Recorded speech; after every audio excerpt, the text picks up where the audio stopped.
Good morning, students. The concept for our today's class is components or essential elements or steps in HRM. So basically HRM has the following components: human resource planning, human resource system, human resource organization, human resource development, human resource utilization, human resource relationship, human resource accounting, and human resource audit. Okay, so we'll try to understand these particular components one by one. So the first one is human resource planning. It means to calculate how many people the organization wants, the type of people the organization needs at present and in future, and how they fit the corporate culture. Okay, so friends, this particular topic, that is human resource planning, we are going to study in detail in the second chapter, because the second chapter is all about human resource planning. So there we will study in detail.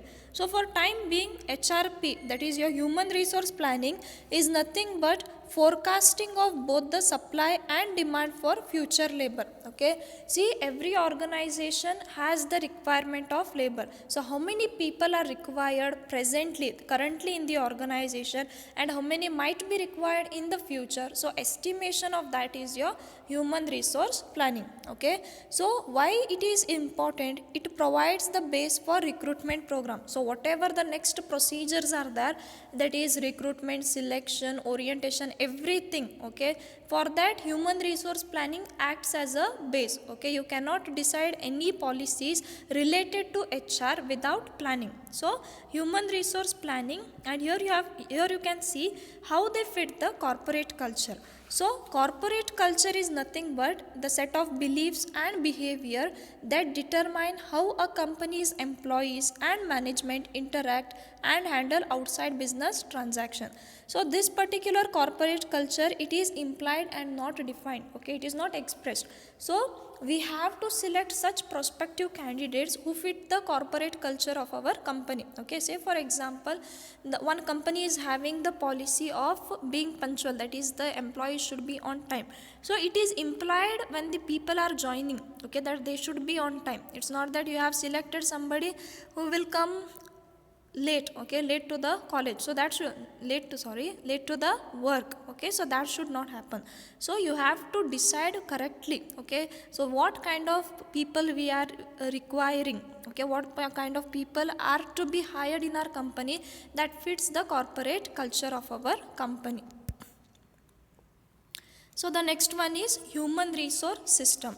HRS covers information related to the practices, policies, and management of human resources in the organization. Okay, so this human resource system, it covers essential programs that are needed to recruit, select, train, appraise, pay, and look after the health and safety of the employees in the organization. Okay, so all the policies relating to these particular functions, that is involved in your HR system. Okay, so it includes recruitment and selection. So what are the steps, what are the procedures that you are going for recruitment and selection, whether you are going for internal recruitment or whether you are going for external recruitment? What will be the selection procedure, that is what kind of test will be there, what kind of interviews are going to be followed? Okay, so everything will be under your human resource system. Then it also includes training and development. Okay, what methods of training you are giving, whether you are giving on the job, off the job. Then performance appraisal, which method are you using? Reward management, okay, health and safety management, discipline management, promotion and career management. So everything related to the welfare of the employees, okay, everything related to determining or selection of the employees is covered under the human resource system. Then comes your human resource organization. So it is concerned with achieving success by organization design and development, motivation and application of effective leadership. Okay, so here achieving the success by what? Organization design and development. So basically whatever the motivation tools you are using, okay, so effective leadership, so everything is covered under your human resource organization.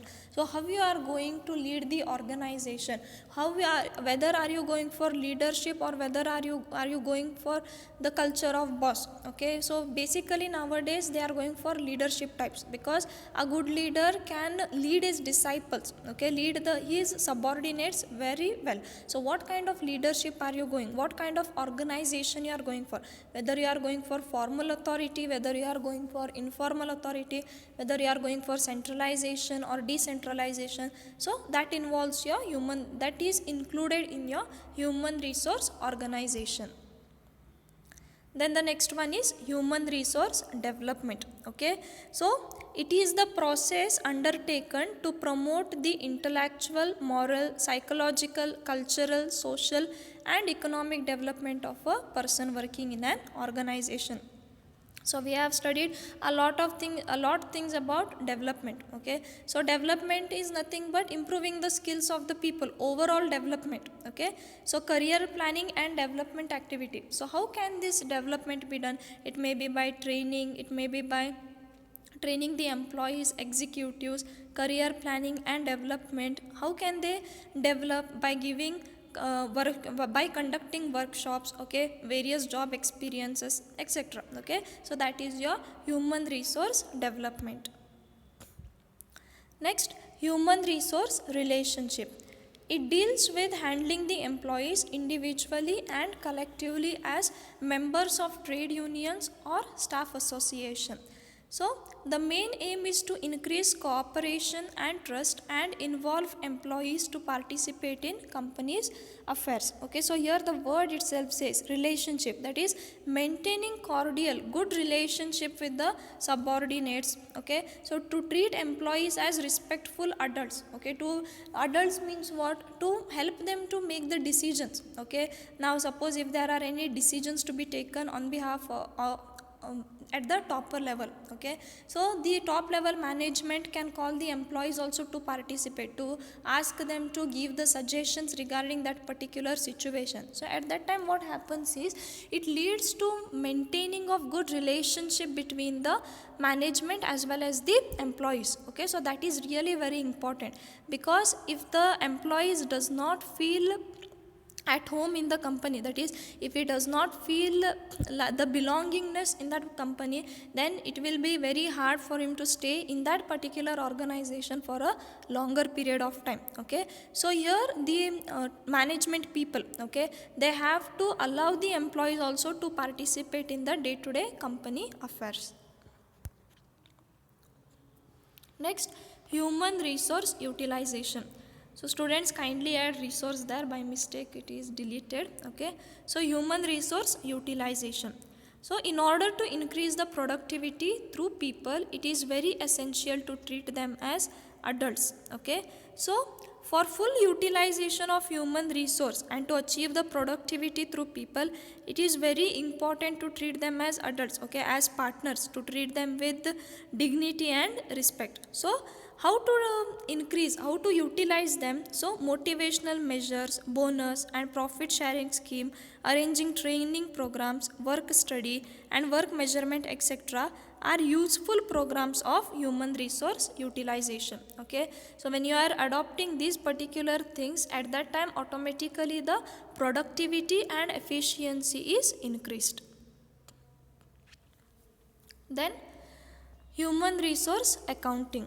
Okay, HRA is the measurement of cost and value of people to the organization.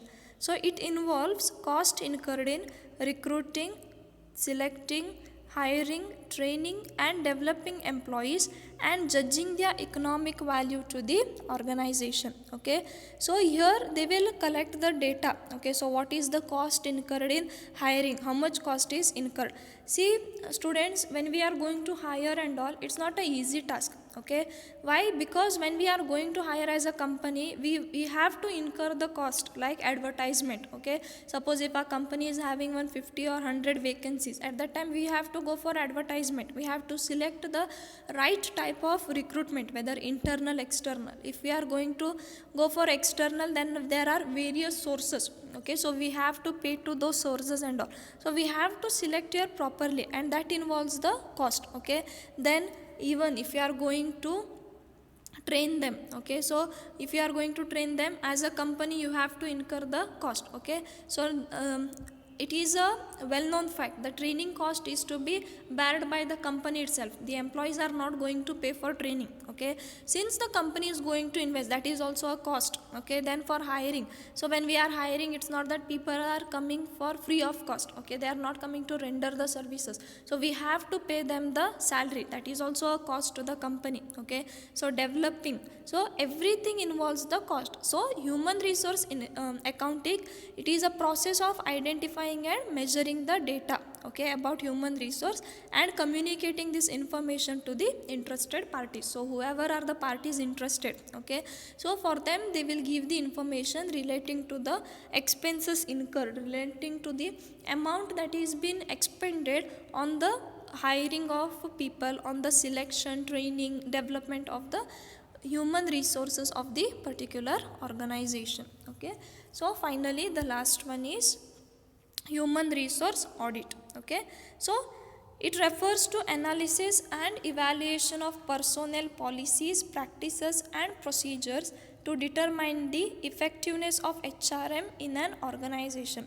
So it is a periodical review of effectiveness of human resource in the entire organization. Okay, so human resource audit, so once when the policies are adopted, okay, once when the procedures, practices are implied, so the HR manager should not keep quiet. Okay, so at the end of a particular period, he has to analyze to what extent the objectives, to what extent the policies framed are been working. Okay, so what is the effectiveness, suppose if you have given the training, okay, so what is the use of the training, he has to analyze everything. That is what audit. Okay, so the main objective of human resource audit is to determine whether the human resource policies and practices are consistent with the organizational objectives. So students, let it be any objective. Okay, it might be any department's objective.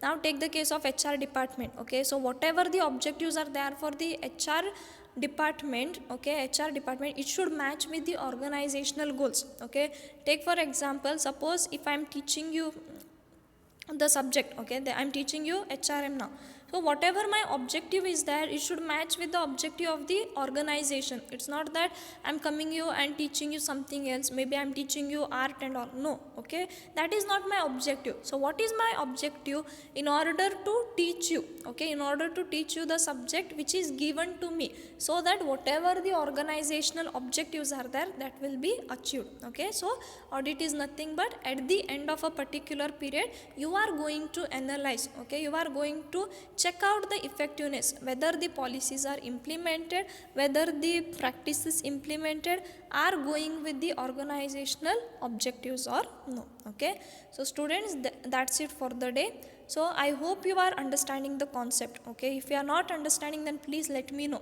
Okay, if you have any problems regarding the subject, then you can text me on WhatsApp. Okay, so that's it for the day. Thank you. Have a nice day. Take care.